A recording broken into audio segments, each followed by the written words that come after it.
Just ഒരു ഓർമ്മ പങ്കുവയ്ക്കാനാണ് ഞാൻ. കുരുവിള സാർ, വിശ്വപ്രസിദ്ധനായ കുരുവിള സാറിന്റെ ക്ലാസ്മേറ്റാണ് ഞാൻ. ആക്ച്വലി ഞാൻ വരുമ്പോൾ എനിക്ക് 27 വയസ്സുള്ളൂ. ഞാൻ MS കഴിഞ്ഞ്, അത് കേരളത്തിലല്ല പഠിച്ചാണ്. അപ്പോൾ MS കഴിഞ്ഞ് ഇവിടെ വരുമ്പോൾ ശരിയാണ്, MS സമയത്ത് കുറേ സർജറി, പ്രകാശോട്ടയുടെ കുറേ സർജറികളും ചെയ്തിട്ടുണ്ട്. പക്ഷെ സർജിക്കൽ ഗാസ്ട്രോയില് ആ ഡിപ്പാർട്ട്മെന്റിന് ഒരു പ്രൗഢി ഉണ്ടായിരുന്നു. ഞാൻ ഇത്രയും ചെറിയൊരു മീൻസ് ഏജ് കൊണ്ട് വളരെ ചെറുപ്പത്തിലുള്ള ഒരാൾ വന്നതെന്നുണ്ടെങ്കിലും സർജിക്കൽ ഗാസ്ട്രോയിലെ ഒരു അംഗം എന്ന് പറഞ്ഞു കഴിഞ്ഞാൽ ഈ തിരുവനന്തപുരം മെഡിക്കൽ കോളേജിന് ഒരു പ്രത്യേക ബഹുമാനം ഉണ്ടായിരുന്നു.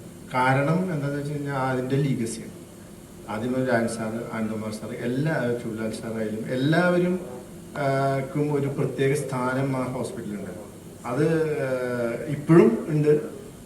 എനിക്ക് തുടങ്ങിയ കാലം മുതലുണ്ട്. അതാണ് ഒരു പ്രത്യേകത എനിക്ക് തോന്നിയത്.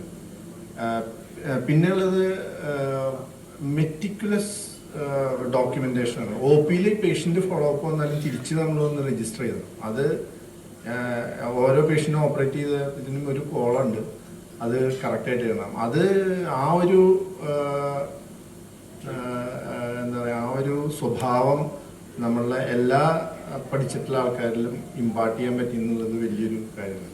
കാരണം അതിൻ്റെ പ്രാധാന്യം നമ്മൾ വലുതാവും, മീൻസ് പ്രായമാകുമ്പോഴാണ് നമുക്ക് മനസ്സിലാവണം ഓരോ പേഷ്യൻറ്റിൻ്റെയും നമ്മൾ ചെയ്തതിൻ്റെ ഗുണങ്ങളോ ദോഷങ്ങളോ എന്താ ഉണ്ടായിരിക്കുന്നത് എന്നുള്ളത്, പേഷ്യൻറ്റിന് എന്താണ് അനുഭവം ഉണ്ടായിരിക്കുന്നത് എന്നുള്ളത് നമുക്ക് ഓർക്കാനും നമുക്ക് അതിൽ നിന്ന് പഠിക്കാനും പറ്റുന്നതിനുള്ള ഒരു അടിസ്ഥാനം ഉണ്ടാക്കാൻ പറ്റിയെന്നുള്ളതാണ് എനിക്ക് പറയാനുള്ളത്.